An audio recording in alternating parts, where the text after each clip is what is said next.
So hello guys, welcome to my channel Atomize. मेरा नाम है पी वंशी कृष्णा। मैं बेसिकली एक जेई एस्पिरेंट हूँ। पिछले साल मैंने जेई फर्स्ट बार दिया था, उसमें मेरा 95 परसेंटाइल था और इस बार मैंने ड्रॉप लेके फिर से इस बार जेई अटेम्प्ट किया था, बट इस बार मेरा कट ऑफ क्लियर नहीं हुआ है। मैं थोड़ा मतलब मेरा तो क्लियर नहीं हुआ, लेकिन मैं ये चैनल इसलिए ओपन किया हूँ कि ताकि मेरे फेलियर्स को मैं तुम्हें बता सकूँ और फिर तुम वो रिपीट ना करो ऐसे मैं करूँ करके। चलो ठीक है, आज ये JEE road map video basically 2026 के लिए। तो अपन टाइमलाइन देख लेते हैं। तो नवंबर तक तुम लोग का सिलेबस कंप्लीट हो जाना चाहिए, क्योंकि उसके बाद 2 महीना बचना चाहिए, क्योंकि तुम्हें शॉर्ट नोट्स का रिवीजन करना पड़ेगा और फिर टेस्ट ये सब देना पड़ेगा। ये सब के लिए 2 महीना तो लगता ही है। नेक्स्ट देखे तो marks versus percentile versus rank है ये। कितने परसेंटाइल के लिए कितना मार्क्स चाहिए वो सब मैं इधर रख दिया हूँ, तुम बाद में पीडीएफ में देख लेना। ये कॉलेज वर्सेस परसेंटाइल है। टॉप 10 कॉलेजेस का कौन कौन से ब्रांच का जितना कट ऑफ जाता है वो सब मैं इधर रख दिया हूँ, तुम पीडीएफ में देख सकते हो। और किसी भी चैप्टर के वेटेज ये सब में मत पढ़ना, क्योंकि तुम्हें फुल सिलेबस करना है। इस बार तुम्हें देखा भी होगा 2025 में जो चैप्टर से ज़्यादा नहीं पूछते थे उसी से इस बार ज़्यादा क्वेश्चंस आया था। जैसे कि अचानक से रे ऑप्टिक्स का बहुत ज़्यादा क्वेश्चंस आ गया था और करंट मैग्नेटिज्म के क्वेश्चंस कम हो गए थे, इसलिए वेटेज ये सब के में तुम मत रहना। फुल सिलेबस करके जाना, तुम्हें वही हेल्प करेगा। और सिलेबस ट्रैक जो सेल्फ स्टडी एस्पिरेंट्स है उसके लिए मैं रख दिया हूँ। तुम देख सकते हो मतलब कितने महीने में कैसा कैसा सिलेबस कंप्लीट करना चाहिए, उसके हिसाब से रिफर कर सकते हो। और तुम्हारा डेली टास्क देखे तो हर दिन क्लासेस देखना है, नोट्स लिखना है, उसके साथ प्रैक्टिस और रिवीजन, बस यही सब रहेगा। उसके ज़्यादा तुम्हें कुछ सोचना ही है, बस ये चारों करना है, हो गया तो खत्म वो दिन। ठीक है। और फिर ये इंपॉर्टेंट पॉइंट्स है, देख सकते हो। पहला पॉइंट क्या है कि सिर्फ चैप्टर का लेक्चर देखने से कुछ नहीं होगा, क्योंकि सिर्फ लेक्चर्स बस देखते रहोगे और फिर तुम्हारा चैप्टर कंप्लीट हो जाएगा सोचोगे तो ये तुम्हारा फिर भूल ही है, ऐसे तो क्लियर नहीं होगा। क्योंकि लेक्चर के साथ प्रैक्टिस कंपलसरी है, रिवीजन कंपलसरी है, नोट्स बनाना कंपलसरी है। ठीक है। रिवीजन का स्लॉट किसी भी दिन मिस नहीं होना चाहिए, क्योंकि रिवीजन के बिना तुम फिर तो नहीं हो पाएगा। रिवीजन हर दिन करना ही है, नहीं तो भूलते जाओगे तुम चीज़ें। ठीक है। आज जो तुम्हें लग रहा था जो फील वो टॉपिक पढ़ने के बाद वो कुछ दिनों के बाद नहीं रहेगा, जब तुम रिवीजन करोगे तो तब वो फील वैसी रहेगा। ठीक है। चैप्टर्स का नोट्स बनाना कंपलसरी है और फिर जो सर बातों में एग्जांपल देते हैं उसको पक्का लिखना है अपने नोट्स में, उसको ऐड करते जाना, वो बहुत काम आएगा बाद में। और चैप्टर खत्म होते ही शॉर्ट नोट्स बनाना है, कैसे भी बनाना है पक्का। एक दिन भी क्लासेस को मिस नहीं होने देना, वरना बैकलॉग बनते ही चले जाएगा, फिर उस बैकलॉग कवर करने के लिए तुम लोग को बहुत टाइम लग जाएगा। ठीक है ना। फिर भी अब मिस हो गया तो फिर तो कुछ नहीं कर सकते, बट तुम्हारी तरफ से एक बार ट्राई ज़रूर करना। ठीक है। और फिर एक कोचिंग या एक टीचर को फिक्स करके रख लेना हर सब्जेक्ट के लिए, क्योंकि बार बार चेंज करते रहोगे तो तुम्हारा वो सिंक नहीं बैठेगा। ठीक है। और स्ट्रॉन्ग चैप्टर्स का थियोरी फिर मत करना, ये सबसे बड़ा गलती रहता है ड्रॉपर स्टूडेंट का, कि स्ट्रॉन्ग चैप्टर्स का भी फिर थियोरी करते हैं, फिर उसका क्वेश्चन का टाइम नहीं बचता, ऐसे ही बहुत सारा टाइम वेस्ट हो जाता है। उसका सिर्फ हैवी प्रैक्टिस करना है।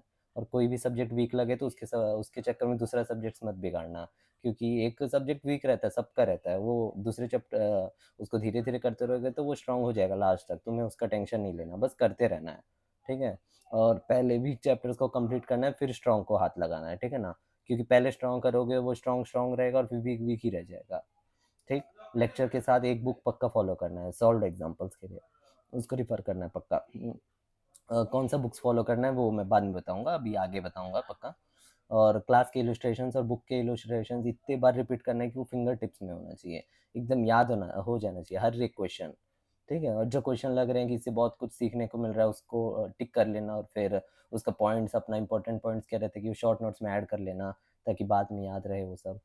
और हर क्वेश्चन को चैप्टर्स में वही टैग करना है। ठीक है ना। उसको टॉपिक्स में टैग करते रहना, शॉर्ट नोट्स के टॉपिक्स में, कि इस टॉपिक का ये वाला क्वेश्चन था, ताकि तुम इस टॉपिक को जब रिफर करोगे शॉर्ट नोट से तब उस क्वेश्चन को भी जाके देख सकते हो। उससे क्या है कि फॉर्मूला थोड़ा स्ट्रांग हो जाएगा, कैसे अप्लाई करना है पता चलेगा ऐसा। और क्वेश्चन प्रैक्टिस साथ में ही चलते रहना चाहिए। सेकंड चैप्टर का जैसे ही थ्योरी स्टार्ट होगा उस समय पे फर्स्ट चैप्टर का प्रैक्टिस चालू कर देना है। और जब तक सेकंड चैप्टर चलते रहेगा तब तक फर्स्ट चैप्टर वो प्रैक्टिस चलते रहना चाहिए। सेकंड चैप्टर खत्म हुआ, थर्ड चैप्टर स्टार्ट हुआ, फिर सेकंड चैप्टर का प्रैक्टिस शुरू कर देना, ऐसे ऐसे चलते रहना चाहिए। ठीक है। और टेस्ट का देखो तो मैं केस ले लिया हूँ, मतलब कैसा कैसा प्रॉब्लम चलता है। कुछ कारण की वजह अगर इस टेस्ट का थ्योरी कंप्लीट नहीं है तो फिर जो 2.5 आवर 3 आवर इतने के वन शॉट रहते हैं वो सब वन शॉट देख लेना। और फिर मैं एक मटेरियल दूंगा क्वेश्चंस का, उससे टाइप 1 मटेरियल को प्रैक्टिस कर लेना। ठीक है। और फिर अगर थ्योरी कंप्लीट है बट रिवीजन नहीं है और प्रैक्टिस भी नहीं किया तो उस समय पे अपने नोट्स को रिवाइज़ कर लेना, और अगर नोट्स नहीं है तो अपने क्लास नोट्स को देख लेना, और फिर मेरा टाइप 2 मटेरियल जो दूँगा उसको प्रैक्टिस करना। और थ्योरी भी डन है, रिवीजन भी डन है, सब कंप्लीट है, बस क्वेश्चन नहीं बन रहे, तो मेरे बोथ टाइप 1, टाइप 2 दोनों मटेरियल को बना लेना एक बार, तो आराम से बन जाएँगे, ठीक? और डिटेल नोट्स अगर नहीं बना पा रहे हो क्लास के साथ, तुम लिख नहीं पाते उतना, पेस मैच नहीं करता, तो फिर रहने दो, मत बनाओ, अभी टाइम वेस्ट मत करो। क्लास नो वो सर के जो क्लास स्लाइड्स रहते हैं उसको फॉलो करना, लेकिन शॉर्ट नोट्स कंपलसरी बनाना है। शॉर्ट नोट्स को तुम कोई रिप्लेस नहीं कर सकता, ठीक है? शॉर्ट नोट्स में क्या रहना चाहिए? फॉर्मूलाज रहना चाहिए जो भी इंपॉर्टेंट रहते हैं, टीचर के इंपॉर्टेंट पॉइंट्स रहना चाहिए, क्वेश्चन जो तुम्हें इंपॉर्टेंट लगता है वो सब टैग कर लेना चाहिए उस टॉपिक्स के ऊपर।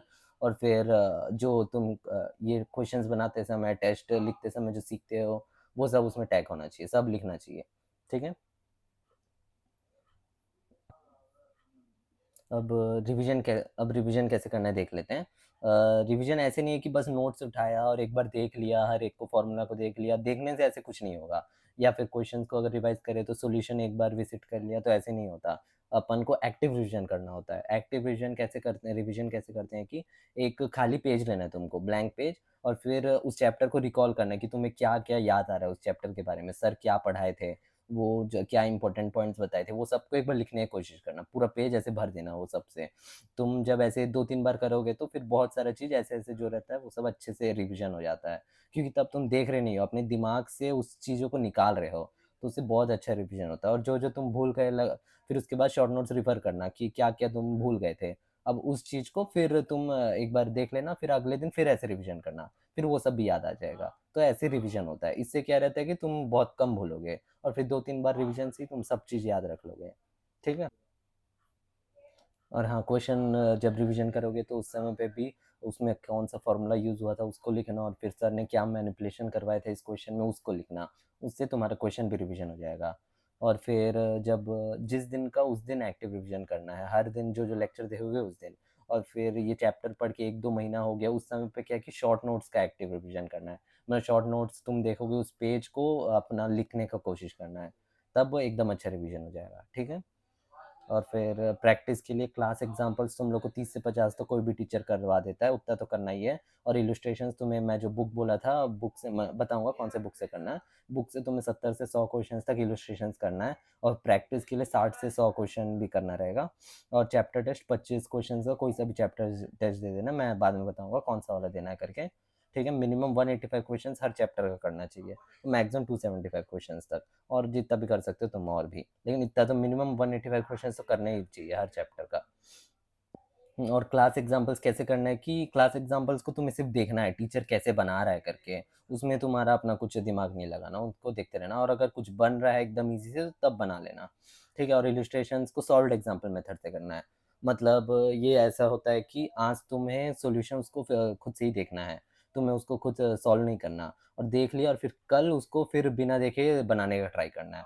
तब तुम्हारा क्या है कि वो जो थोड़ा मिसकंसेप्शंस वो सब थोड़ा वो ब्रिज होगा, ठीक है? और अगर प्रैक्टिस के समय कोई भी क्वेश्चन नहीं बना तो सबसे पहले देखना कि वो कौन से टॉपिक से मैच कर रहा है। उस टॉपिक में जाना, उस फ़ॉर्मूले को देखना, उसे देखना कि क्या बन रहा है कि नहीं करके। फिर उसके बाद फिर भी नहीं बन रहा है तो सॉल्यूशन में जाना, पहला पॉइंट देखना। उस पहले पॉइंट से कुछ तुम्हें ऐसा मतलब सॉल्यूशन मिल रहा है तो तब उससे बन जाएगा तो बना लेना, नहीं तो पूरा सॉल्यूशन देख लेना, और फिर बाद में फिर से रिविज़न करते रहना। तो ऐसे प्रैक्टिस करना है, ठीक है? अब नेक्स्ट देखें तो मटेरियल फिजिक्स के लिए देखते हैं। इलस्ट्रेशन के लिए तुम्हें सिंगेज या फिजिक्स गैलेक्सी फॉलो करना है, इसमें एकदम अच्छे इलस्ट्रेशन है, तुम कुछ भी फॉलो कर सकते हो। और मेंस के लिए प्रैक्टिस के लिए डीसी पांडे फॉलो करना, और एडवांस प्रैक्टिस के लिए एसबीटी।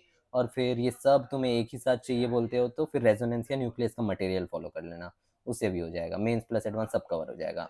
और मैथ्स के लिए इलस्ट्रेशन के लिए सिंगेज या टीएमएच का बुक होता है, उसको फॉलो करना। और प्रैक्टिस के लिए अलजेब्रा के लिए समीर बंसल सर का बुक, और फिर कैलकुलस के लिए अमित एम अग्रवाल, और फिर ट्रिग्नोमेट्री के लिए भी अमित एम अग्रवाल।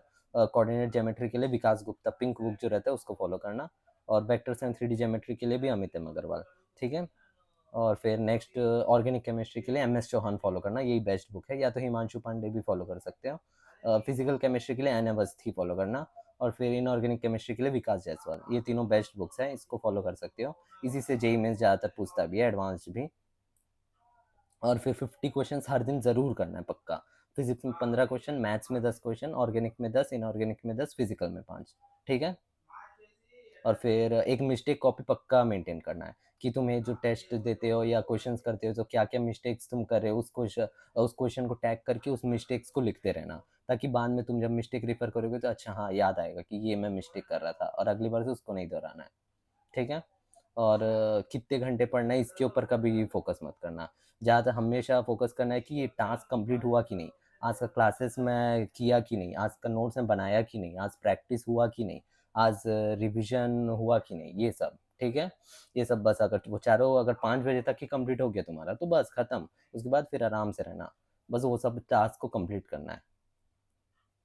और फिर डेफ़िनेटली ऐसा बहुत बार होगा कि तुम नहीं पढ़ पाओगे, क्लासेस कंप्लीट नहीं होंगे, डीपीपी व कंप्लीट ना होगा, बैकलॉग बन जाएगा, बट लेकिन यही जेईई प्रिपरेशन है यार, सबके साथ ऐसा होगा। लेकिन बस जो रिज़ॉल्व कर लेगा उसको सीट मिल जाएगा।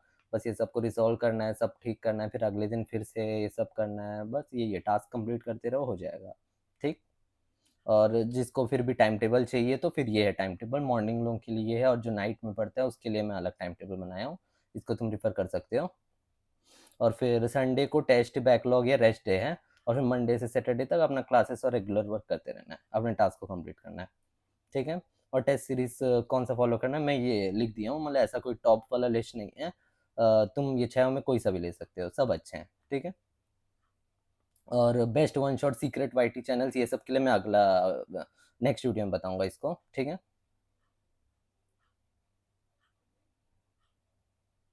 और प्लानिंग और फिर एक प्रिपरेशन का अपना ट्रैक मेंटेन करना पक्का ज़रूरी है।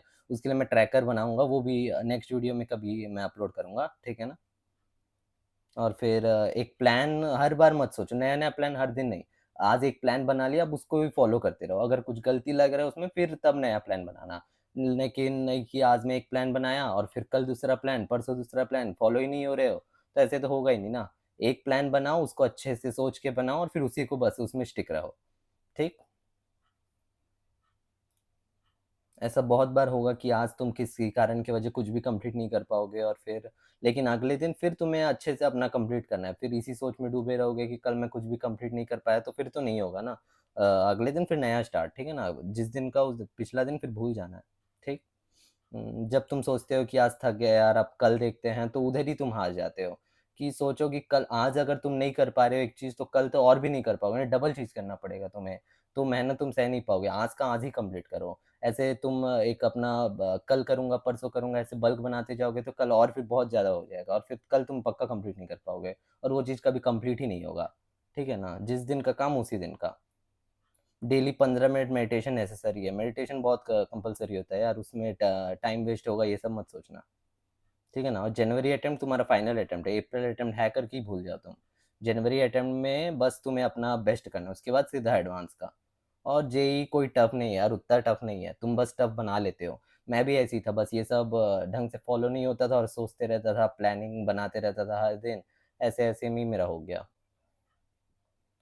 और हाँ, तुम्हें अगर समझ नहीं आ रहा है कि किससे पढ़ना है, मैं समझ नहीं पा रहा हूँ, तो मेरा कोर्स भी आने वाला है, ये मैथ्स के लिए रहेगा बस। तो मैं इसमें वन शॉट्स डालूँगा, ये हर एक के टाइप का नहीं रहेगा, जो अभी नॉर्मल वन शॉट्स रहता है, ये थोड़ा अलग टाइप का है। ये मैं अपना स्पेशल बनाऊँगा, और फिर इसमें इलस्ट्रेशन भी 100 से 100 तक अच्छे लेवल के इलस्ट्रेशंस रहेंगे। उसके बाद एक प्रैक्टिस वीडियो भी बनाऊँगा, जिसमें 70 मेंस और एडवांस लेवल के क्वेश्चन्स रहेंगे, और पीवाईक्यू भी मैं सब टॉपिक वाइज़ डालूँगा, और रिवीजन वीडियोज़ भी डालूँगा, जेईई मेंस के जो पीवाईक्यूज़ के इन्फॉर्मेशन ये सब के साथ, ये थोड़ा स्पेशल रहेंगे सब चीज़। तो फ्री रहेगा यूट्यूब पे, कुछ ही दिन में रिलीज़ हो जाएगा, मैं बताऊँगा कब से स्टार्ट होने वाला है, ठीक है? तो थैंक यू यार, इतना ही था बस। तुम देख लेना सब, एक बार रेफ़र कर लेना, पीडीएफ से एक बार देख लेना, अच्छे से सब समझ आ जाएगा, ठीक? Thank you.